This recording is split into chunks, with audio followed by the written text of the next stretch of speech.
प्रकृति परमात्मा, जय सत्य सनातन। कभी कभी आपने ये गौर किया होगा कि जैसे आप हैं या मैं हूँ, कोई भी हो, ऐसे कोई हमारा सपना होता है, जैसे घर बनाने का हो, गाड़ी बनाने का, लेने का हो, या कुछ और, कोई भी XYZ। उसके लिए हम वो सोच तो लेते हैं लेकिन समर्थ नहीं हो पाते हैं लेने के लिए, पैसे की तंगी के कारण या और कोई कारण से। तो वो एक ऊर्जा ही है। अब वो कोई समर्थवान व्यक्ति है, उसके पास अगर चली जाती है तो वो उसको ले लेता है, लेकिन ये ऊर्जाएं किसी के समझ में नहीं आती हैं। और या कोई अन्य व्यक्ति ले लेता है ये सोच के कि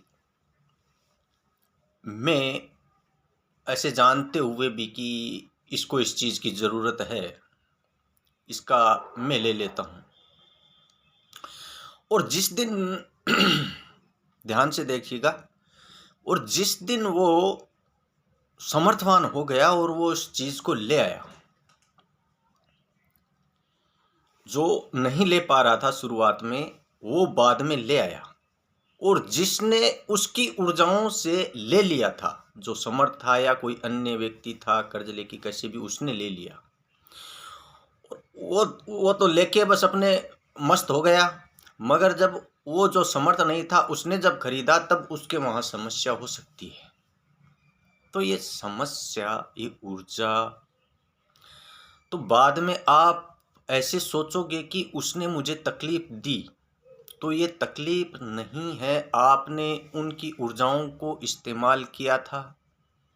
तो अब आप वो जब समर्थ हो गया तो उनकी ऊर्जा वो अपनी ले गई, उसकी ऊर्जा को छोड़ने का आपका दायित्व है। आपको आपका ही रखना है, अपना ही रखना है, उसको इग्नोर करना है। तो इससे आप क्या सीख ले रहे हैं मुझे नहीं मालूम है। जो तर्क था, जो तार्किक था, जो तार्किक बात है, वो मैं आपके सामने रखी है। इसे आप किस तरह से समझ रहे हैं मुझे नहीं मालूम है, लेकिन हो सकता है किसी के साथ ये समस्या हुई हो। अब आप इस चीज़ पे गौर कीजिए कि आपका अभी वर्तमान कैसा है।